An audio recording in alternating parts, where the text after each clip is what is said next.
What's good, YouTubers and YouTubettes? This is JBsports back again with another one.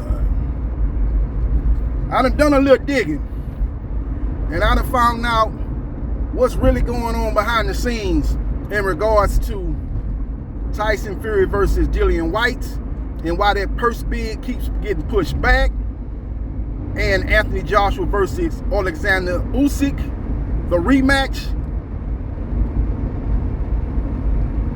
and how this is going to have a domino effect on Deontay Wilder and Andy Ruiz, two of the top contenders in the heavyweight division, both guys being former champions.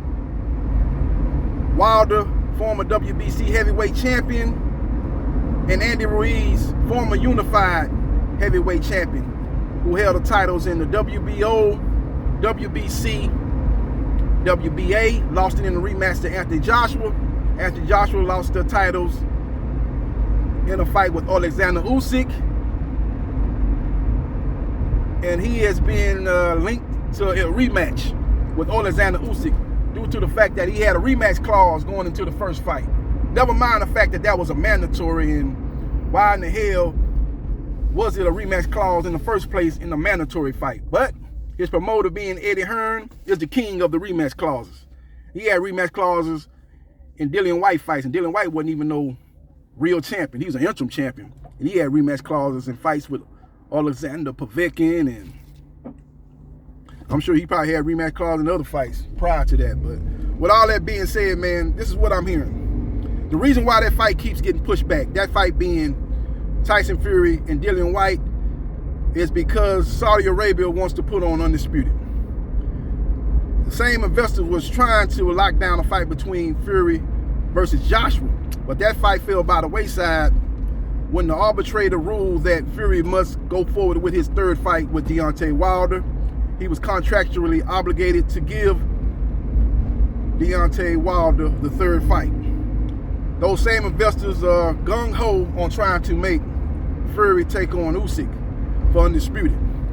They're going to be putting up a huge site fee, and the money they can put up for the site fee, and these guys got long pockets. These guys have deep pockets. These investors make their money off oil, so you know they got deep money. They got long money. They got duffel bag money. You know what I'm talking about? They got money, and they willing to move heaven and earth to make Undisputed possible. With that being said, they're going to have to pay two guys step-aside money. Now, it was rumored that AJ was offered Euro $15 million. Eddie Hearn quickly shot down that report and said that's not the case. But let's just say for the fact of, let's just say that he was offered somewhere in the neighborhood of $10 million. Another report came out and said that Dillian Whyte, WBC interim heavyweight champion, was offered Euro $7 million. That'll probably be around about $5 million US dollars. $5 million US dollars. So you have to pay both boxers, in the neighborhood of what, $15 million to step aside for Undisputed to transpire. Now, what I'm hearing is AJ and Whyte ain't gonna just sit idly by and let Undisputed take place. They gonna fight each other. AJ, Whyte too. They'll fight each other, and the winner of that will get the winner of Fury versus Usyk. That's what's going on behind the scenes, ladies and gentlemen. Basically, we're going to have a heavyweight tournament. Fury fights Usyk. AJ fights Whyte. Winners meet in the latter part of 2022. Now, where will AJ and Whyte take place? I'm hearing that it's going to take place in the UK. That's the front runner for the fight to take place. They can put it in Wembley Stadium, or maybe put it in Tottenham Stadium, but definitely that fight is on tap to take place in the UK. Now, it's a small possibility that fight could end up in Saudi Arabia too. But from what I'm hearing, they putting all their eggs in the basket of Tyson Fury versus Usyk. Therefore, AJ versus Whyte in all likelihood will take place in the UK. So, man, you got to give it to AJ and Whyte, man. They got a sweetheart deal. They going to get step-aside money. And they're going to get a fight with each other, with the winner guaranteed to fight the winner of Usyk versus Fury for all the belts. So they're not only gonna get step aside money, but they're gonna make good money fighting each other in the UK. That's one of the biggest fights in UK boxing history. Anthony Joshua versus Usyk. And like I say, the winner guaranteed to fight Fury versus Usyk winner. So you're gonna get step aside money, then you're gonna get big money to fight each other.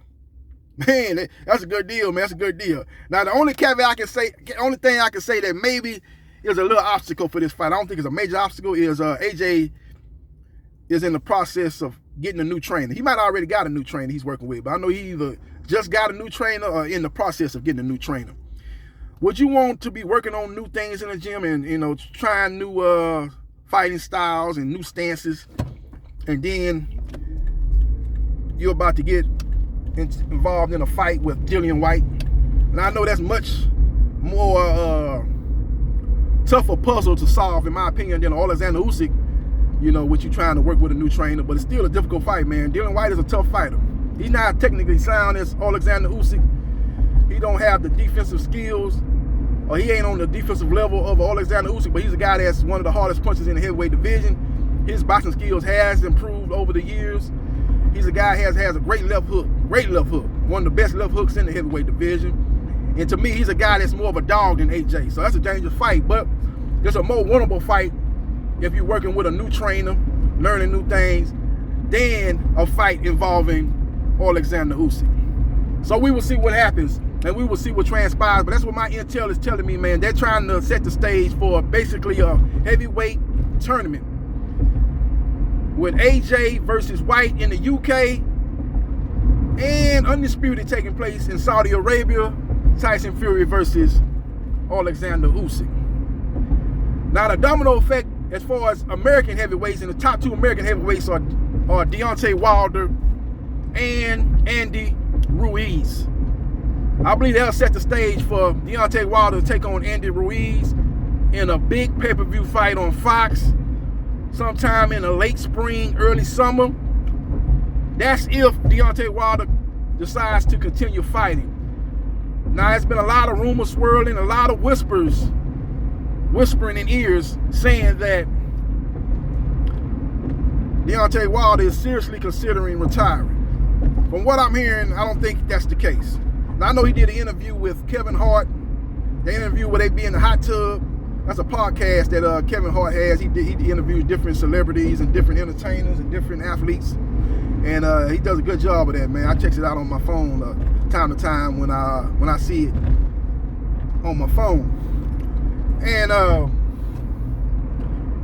he basically told Kevin Hart that he had proved everything that he could prove in the sport of boxing, and if he walks away from the sport, he can hold his head high. That's basically what he said. I'm paraphrasing. I'm not getting into the notes and bolts exactly what he said, but that's basically what the guy said. He says he really ain't got too much to prove, man. He's accomplished a lot of things in the sport of boxing. He's done things that a lot of people in this position couldn't dream of. He started boxing late. He was able to win a medal in the Olympics in the heavyweight division, which ended a long drought. A U.S. American heavyweight hadn't done nothing in years in the Olympics until Deontay Wilder came along. And then he was able to capture the WBC heavyweight title. People always talked about his skills being limited, but he was able to defend his heavyweight title successfully 10 times. And in my opinion, he's the number 2 heavyweight in the division. It's just that Tyson Fury has the style that can beat Deontay Wilder. It's just a bad stylistic matchup. Kind of reminds me of other fighters that had guys that had their number. Ken Norton had Muhammad Ali number. Arguably won all 3 fights. Definitely won the first and third fight. Got robbed in the third fight in Yankee Stadium against Muhammad Ali. And I'm the biggest Muhammad Ali fan in the world. But I call it like I said. He did not win that third fight in Yankee Stadium. So that was a stylistic matchup. You look at Sugar Ray Leonard against Thomas Hearns. He was able to win that first fight, but he was behind on the scorecards. In the second fight, he lost that fight. He ended up getting a draw, but Thomas Hearns had a style that was going to always give Sugar Ray Leonard problems because Sugar Ray Leonard couldn't outbox Thomas Hearns. Thomas Hearns, with his length and size and height and jab and technical skills, would always be able to outbox Sugar Ray Leonard, who was a good boxer in his own right. Sugar Ray Leonard would have to make that a 5 fight. And that's dangerous to get into a 5 fight with a guy that with one hit a quarter power like Thomas Hitman Hearns. So it was just a tough stylistic matchup. And you got to give Sugar Ray Leonard his credit as far as finding a way in that first fight and defeating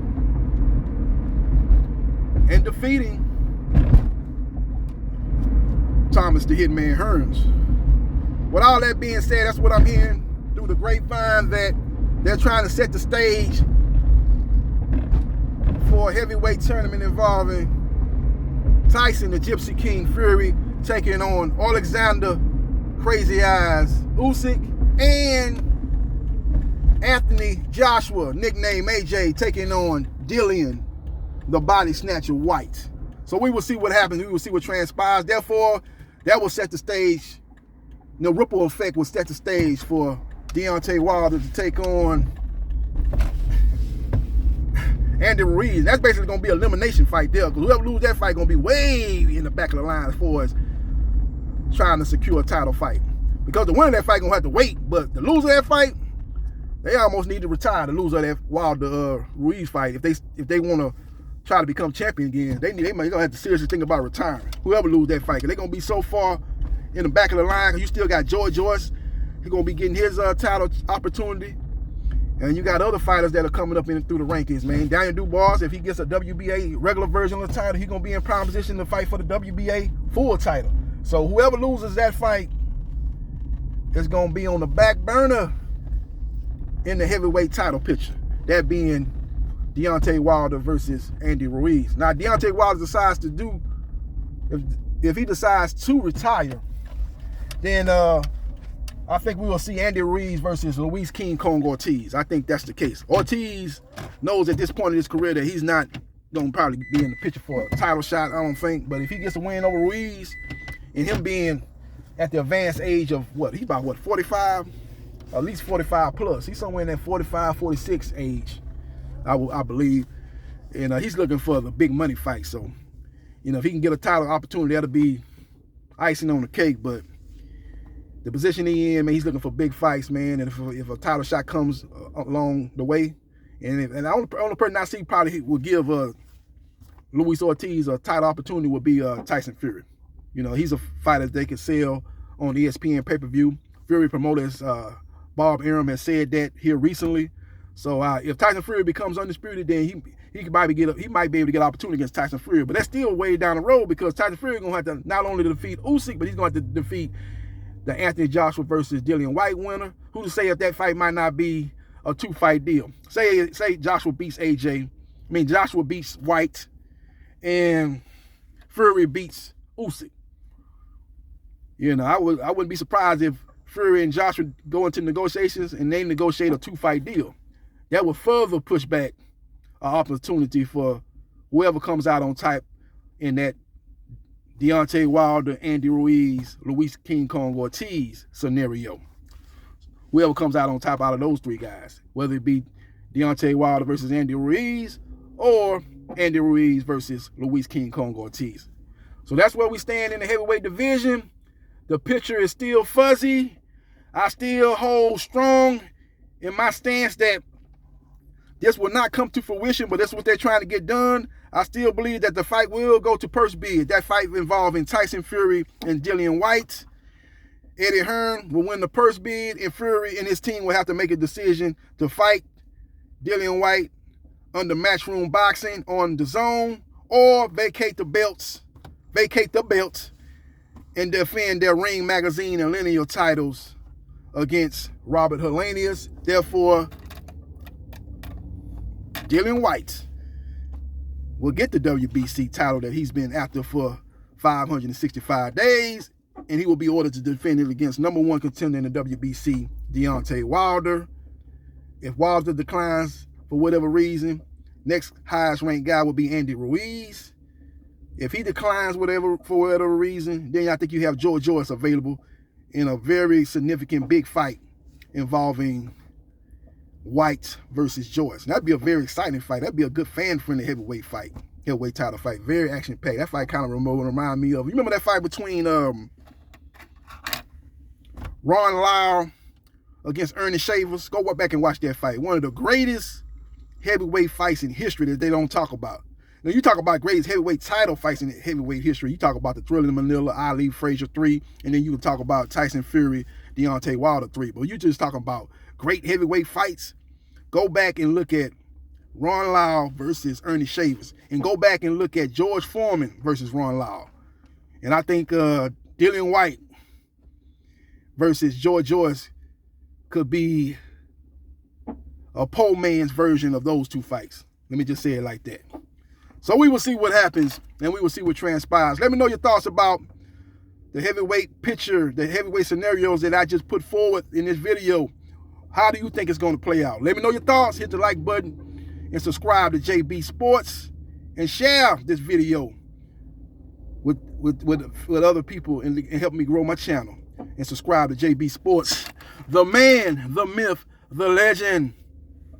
And I holla.